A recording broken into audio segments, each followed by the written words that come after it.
Hey up everybody, my name's Joshua Morrison, director of Johnny Moz's Lessons in Confidence. Today I want to talk a little bit about a little event that I've got to go to where it turns out there's going to be someone there that I don't actually like very much, and this person also in turn doesn't like me very much. And I thought I'd make a little video just talking about how this is quite a universal experience, how there's always going to be that one person out there that you're not a big fan of and who's not a big fan of you, and you can't really streamline your social circle to only include people that you get on with and that only you really like.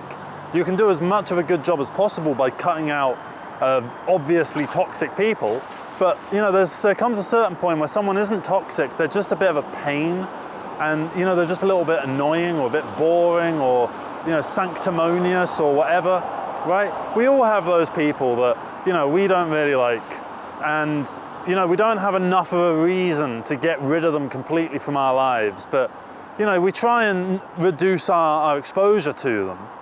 You know, like this person, I've not seen them in about 8 months, and before that I've not seen them for about 2 years, right? So I try and actively, well, I don't actively try and keep them out of my life, I just don't bother, really. I just don't, you know, I don't reach out to them, he doesn't reach out to me, and that's a totally fine arrangement, you know? And we just occasionally bump into each other at the odd mutual friend meet-up down the pub, right? And that's basically what today is. It's a little meet down the pub, and I don't like him, he doesn't like me, and we're probably both going to sort of smile and nod. We're going to smile and nod our way through it, not really talk to each other that much. We'll kind of do our own little separate thing, talk to the people that we're closer to, because you know, different people are closer to different people. I mean, that just sounds like it's obvious, but it's true, it is. I mean, you know, say your best friends are persons A, B, and C, right?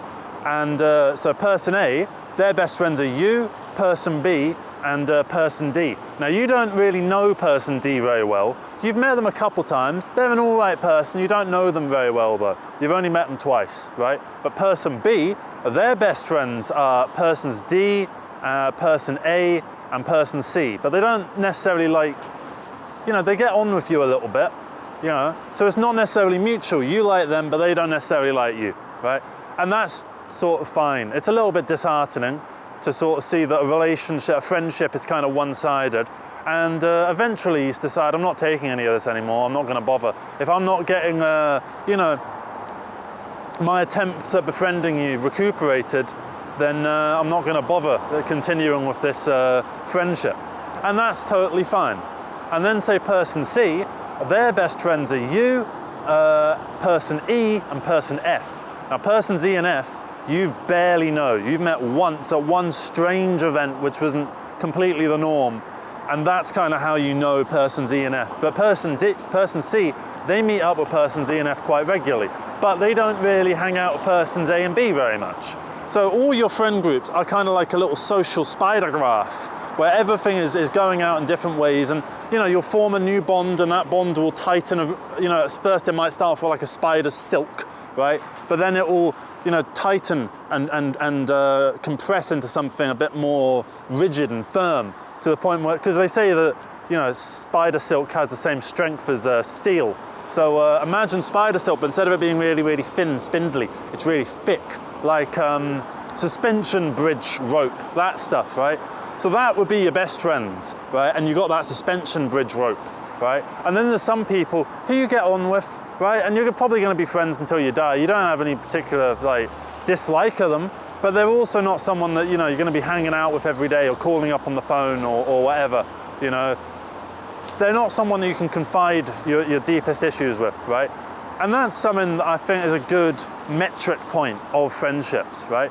With your acquaintances, you can bring up little issues, right? You know, oh, it was a pain in the ass getting here, my phone died, and then, you know, the bus was really crowded, and, you know, my flatmates are being a little bit of a pain in the ass, you know, just, you know, they never clean the kitchen or whatever, right? You can do all that with your acquaintances, little nothings that don't mean much in particular. And then with your friends, you might be like your proper best friends, you can actually get in depth with like real, you know, issues that affect you personally. Like, say if you've got some kind of, I don't know, depression or something like that, you're not going to bore them to tears and trauma dump them, obviously, but you know, you make it sort of clear that, you know, you're not in a great space, And they'll be like, listen man, you know, I understand, we've all been in these various situations. Like a couple of years ago, I wasn't in a great place, now you're not in a great place.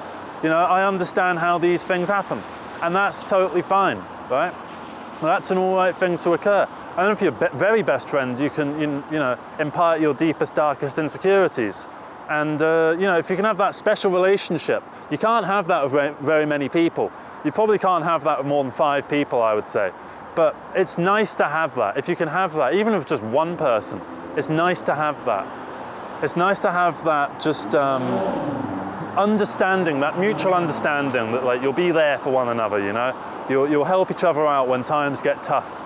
That when, you know, you fall, they'll pick you up, and when they fall, you'll help pick them up.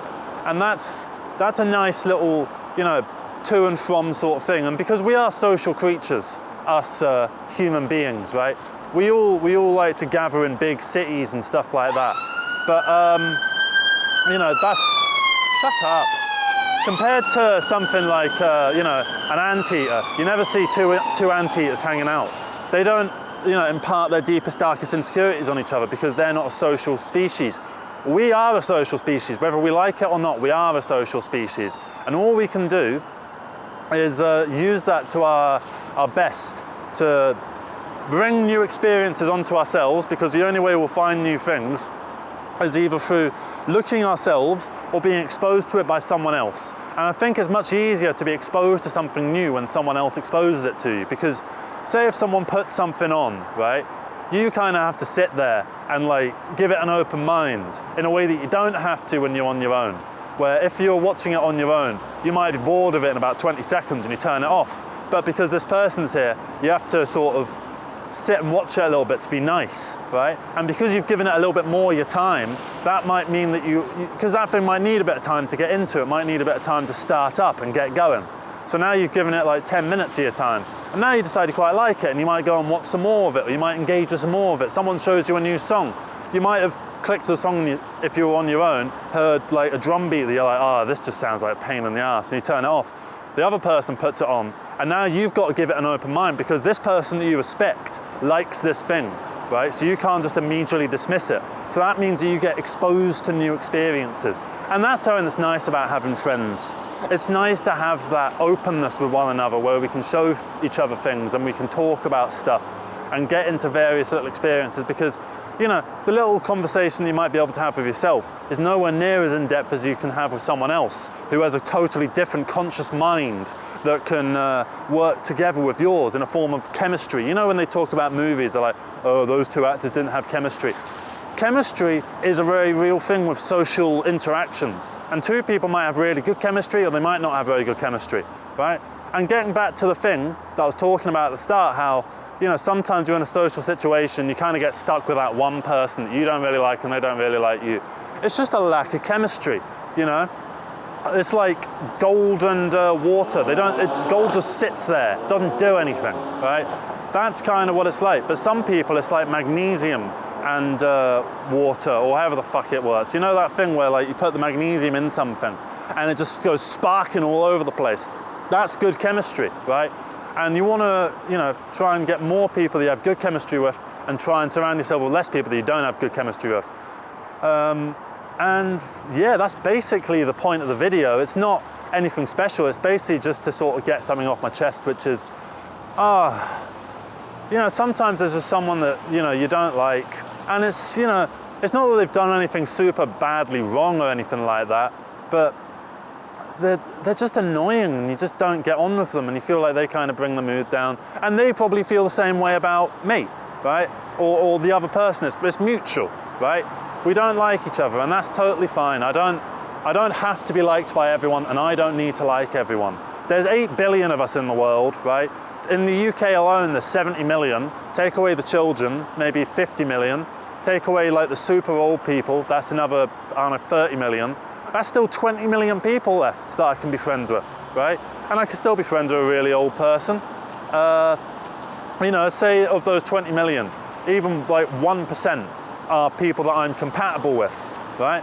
That's still like 200,000 people that are potential friends, right? That I have in my capacity to meet in one country, and then go to all the other countries on the, you know, in the world America, it's got like 8 times the population of the UK, so that's 8 times 200,000, that's like 1.6 million or something like that. Potential friends that I could make just in that country, and then Canada and then Mexico. And I'm not saying I'm gonna go and make friends with all 200,000 of them or whatever, but it's just to show that there is an infinite pool of people, okay? You don't have to surround yourself with people that you don't like just because they're around and they're the nearest thing, right? You can do better. You can do so much better. And if you feel like you can't, you're wrong. You are incorrect, because there are so many people out there. You know when like you go through a breakup or whatever, and that friend will sort of tap you on the shoulder and be like, yeah, there man, don't worry, there's plenty more fish in the sea. Look, they're not wrong. There is plenty more fish in the sea. It's a very basic phrase, but it's a phrase that is incredibly correct. You know, you don't have to surround yourself with people that do your head in, because there's so many people out there that will make your head start to whir and activate some interest, and you know, you'll know it when you see those people and when you start interacting with them. Like some of the friends I've made in the past couple of years, I've known like straight away that this person was going to be like potentially a really good friend of mine. I know that there is that chemistry, and it's only through, you know, more meetings up sort of things where, you know, we meet up 7 or 8 times, and then by that point we're texting each other and like, you know, we're tight like that. And now we're just proper friends, and we can just get on and we can arrange a little thing, or we can just text each other like, oh, what's going on? Or send each other a funny video or whatever, you know?